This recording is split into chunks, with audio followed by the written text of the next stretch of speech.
আমাদের সামনে একটি বরকতময় এবং ফজিলতপূর্ণ একটি মাস আসতেছে।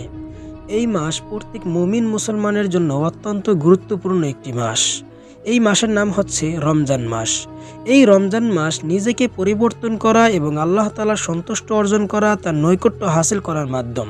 তা এই রমজান মাসের জন্য আমাদের সকলেরই প্রস্তুতি নেওয়ার প্রয়োজন রয়েছে।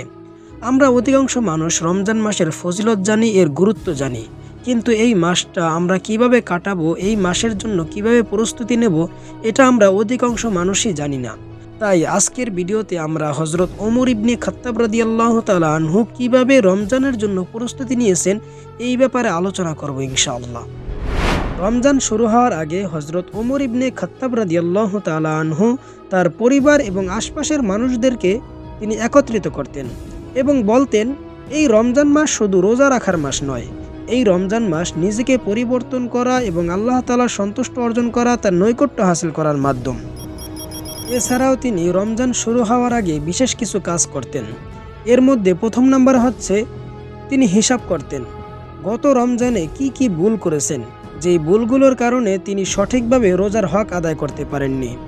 তার নামাজের মধ্যে খুশুখুজুতে কীরকম ঘাটতি ছিল, তার রোজার মধ্যে কীরকম ঘাটতি ছিল, অথবা কোরআন তেলাওয়াত বিভিন্ন আমল আখলাকের মধ্যে তার কীরকম ঘাটতি ছিল, এটা নিয়ে তিনি গবেষণা করতেন, খুব চিন্তা করতেন এবং চিন্তা করার পর তিনি নতুনভাবে পরিকল্পনা করতেন, যাতে পূর্বের রমজানে যে ভুলগুলো হয়েছে আগামী রমজানে যেন সেই ভুলগুলো যেন না হয়, যেন এই আগামী রমজানটা আল্লাহ তাআলা সন্তুষ্ট অর্জন করতে পারেন, তার নৈকট্য হাসিল করতে পারেন, তার প্রিয় বান্দা হতে পারেন। সেই জন্য তিনি আগে থেকে পরিকল্পনা করে তিনি সঠিকভাবে ইবাদত করার চেষ্টা করতেন।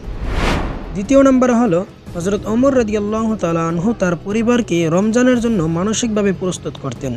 তিনি শুধু রমজানের রোজার কথাই বলতেন না, তিনি বলতেন রোজা অবস্থায় মিথ্যা, পরনিন্দা, গীবত এবং বিভিন্ন হারাম কাজ থেকে দূরে থাকার জন্য তার পরিবার এবং প্রতিবেশীদেরকে এই নির্দেশনাগুলো দিতেন।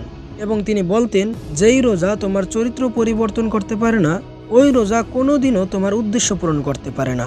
রোজা রাখার উদ্দেশ্য আমাদের একটাই, যে আল্লাহ তাআলার প্রিয় বান্দা হওয়া।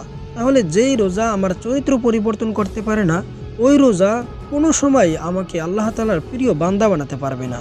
তাই রোজা রাখা অবস্থায় আমরা সব সময় আল্লাহ তাআলার নৈকট্য হাসিল করার চেষ্টা করব এবং সব সময় গুনাহ থেকে দূরে থাকার চেষ্টা করব এবং প্রত্যেকটা মুহূর্ত আল্লাহ তাআলার ইবাদতের মধ্যে কাটানোর চেষ্টা করব। কেননা রমজান মাস খুবই গুরুত্বপূর্ণ এবং খুবই বরকতময় একটি মাস। এই মাসটা আমাদের প্রতিদিন আসে না বা প্রতি মাসে আসে না, এটা বছরে একটা মাসই আসে। সেই জন্য এই মাসটাকে খুবই গুরুত্বপূর্ণ মনে করে আমরা এই সময়টাকে কাজে লাগানোর চেষ্টা করব। হযরত ওমর রাদিয়াল্লাহু তাআলা আনহু যেভাবে কাজে লাগিয়েছেন সেইভাবেই আমরা কাজে লাগানোর চেষ্টা করব।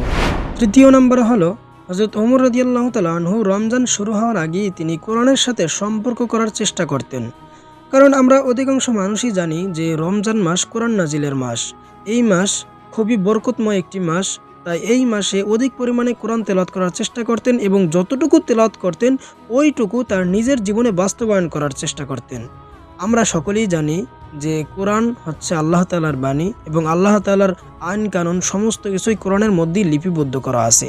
আমাদের জীবনকে যদি পরিবর্তন করতে চাই, তাহলে এই কোরআনে যা কিছু বলা হয়েছে, কোরআনে যা কিছু বিধিবিধান, হুকুম আহকাম যা রয়েছে, সেগুলো আমরা বুঝে আমাদের জীবনে বাস্তবায়ন করা দরকার। তাই সেই জন্য এই রমজান মাসটা হচ্ছে আমাদের জন্য একটা সুযোগ, যে রমজান মাস অধিক পরিমাণে তেলাওয়াত করব এবং কোরআনের মর্মার্থ বুঝে আমাদের জীবনে বাস্তবায়ন করব, যেটা হযরত ওমর রাদিয়াল্লাহু তাআলা আনহু করেছেন।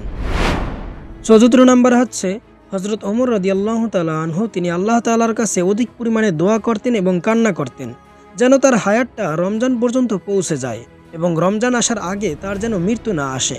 সেই জন্য তিনি আল্লাহ তাআলার কাছে অধিক পরিমাণে দোয়া করতেন এবং কান্না করতেন এবং দোয়ার মধ্যে বলতেন তিনি যেন রমজান মাসের পুরোপুরি হক আদায় করতে পারেন এবং এই রমজান মাসের হক আদায় করে তিনি যেন আল্লাহ তাআলার পরিপূর্ণ এবং প্রিয় একজন বান্দা হতে পারেন। সেই জন্য সবসময় তিনি আল্লাহ তাআলার কাছে দোয়া করতেন। হযরত ওমর রাদিয়াল্লাহু তাআলা আনহু রমজানের প্রস্তুতিমূলক যে কাজগুলো করেছেন, সেই কাজগুলো আমাদের সকলেরই অত্যন্ত জরুরি। কেননা রমজান মাস আল্লাহ তাআলার খুবই বরকতময় এবং রহমতপূর্ণ একটি মাস। এই মাসে কিভাবে আল্লাহ তাআলার সন্তুষ্ট অর্জন করতে পারি, তাকে কিভাবে খুশি করতে পারি এবং কিভাবে আল্লাহ তাআলার প্রিয় বান্দা হওয়া যায়, সেগুলো করতে হলে তাদেরকে অনুসরণ করা অত্যন্ত জরুরি। আজকের ভিডিওতে আমরা আলোচনা করেছি হযরত ওমর রাদিয়াল্লাহু তাআলা আনহু রমজান শুরু হওয়ার আগে কিছু চিন্তা করতেন যে তার পূর্বের রমজানে কি কি ভুল হয়েছে, যেই ভুলগুলোর কারণে তার রমজানের পরিপূর্ণ হক আদায় হয় নাই। সেই জন্য সেগুলো সংশোধন করে নতুনভাবে পরিকল্পনা করতেন এবং আগামী রমজানে যাতে কোনো ভুল না হয় সেই জন্য তিনি সঠিকভাবে ইবাদত করার চেষ্টা করতেন। দ্বিতীয় নম্বর আলোচনা করেছি তার পরিবার এবং প্রতিবেশীদেরকে রমজানের জন্য তিনি মানসিকভাবে প্রস্তুত করতেন। তৃতীয় নম্বরে আলোচনা করেছি তিনি কোরআনের সাথে এই রমজান মাসে বেশি পরিমাণে সম্পর্ক করার চেষ্টা করতেন, অধিক পরিমাণে তেলাওয়াত করতেন এবং কোরআন অনুযায়ী নিজের জীবনকে বাস্তবায়ন করার চেষ্টা করতেন। চতুর্থ নম্বরে যে আলোচনাটা করেছি সেটা হলো রমজান আসার আগে আমাদের যেন মৃত্যু না হয়, সেই জন্য আল্লাহ তাআলার কাছে অধিক পরিমাণে দোয়া করা। আল্লাহ তাআলা আমাদের সকলকে এই রকম প্রস্তুতি নেওয়ার মতন তৌফিক দান করুক। আজকের ভিডিওটি এখানেই শেষ করছি। দেখা হবে পরবর্তী কোনো নতুন ভিডিওতে ইনশাআল্লাহ।